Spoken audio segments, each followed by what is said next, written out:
Class 12 chapter 5 लघु कथाएं। Question number first, बालक ने दयालु महिला से क्या कहा, क्या सवाल किया। आंसर, बालक ने दयालु महिला से सवाल किया, इस दूध का मूल्य कैसे चुका पाऊंगा। क्वेश्चन नंबर सेकंड, रोगग्रस्त महिला को देखकर डॉक्टर की आंखों में चमक सी क्यों आ गई।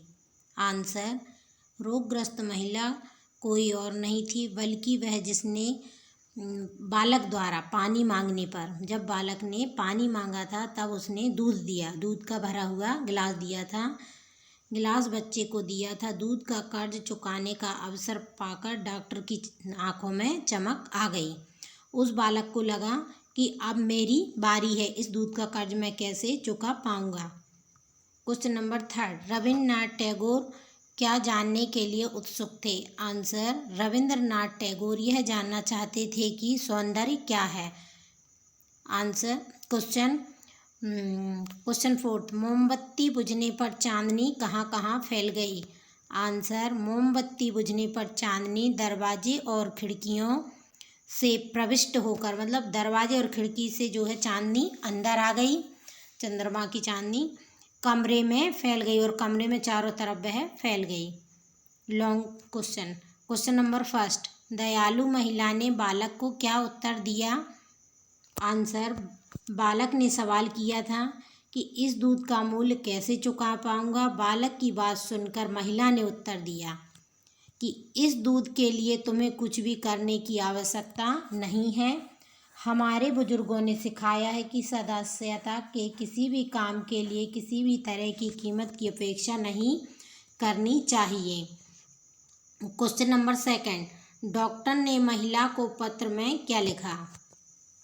आंसर, डॉक्टर ने महिला को पत्र में लिखा, बिल का भुगतान वर्षों पहले हो चुका, एक गिलास दूध, नीचे हस्ताक्षर थे, आपका दूध वाला बच्चा जो आज डॉक्टर है। क्वेश्चन नंबर थर्ड, मोमबत्ती बुझने के बाद परिवेश में क्या परिवर्तन हुआ। परिवेश अर्थात वहाँ के जो वातावरण था उसका, वहाँ पे क्या परिवर्तन हुआ जैसे ही मोमबत्ती बुझी जब। आंसर, रविन्द्रनाथ टैगोर ने जैसे ही मोमबत्ती बुझाई, चांदनी दरवाजों और खिड़कियों से झांकती हुई कमरे में घुस गई।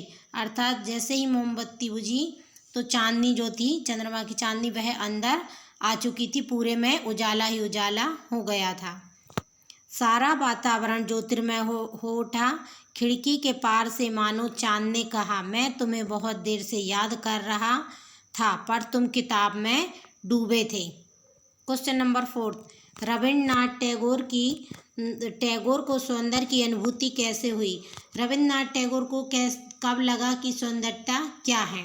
आंसर, खिड़की दरवाज़ों से ठंडी हवा का झोंका आया और टैगोर जी का तन बदन जो है, उनका पूरा शरीर चांदनी में नहा गया और ठंडी हवा आ रही थी और चंद्रमा की चांदनी फैली हुई थी। इस प्राकृतिक मनोहारी सौंदर्य को देख वे इतने अभिभूत हो गए, इतने खुश हो गए कि उनके मुख से अकस्मात, मतलब अचानक ही निकल पड़ा, क्या निकला, यह है सौंदर्य, मतलब यही सौंदर्य है।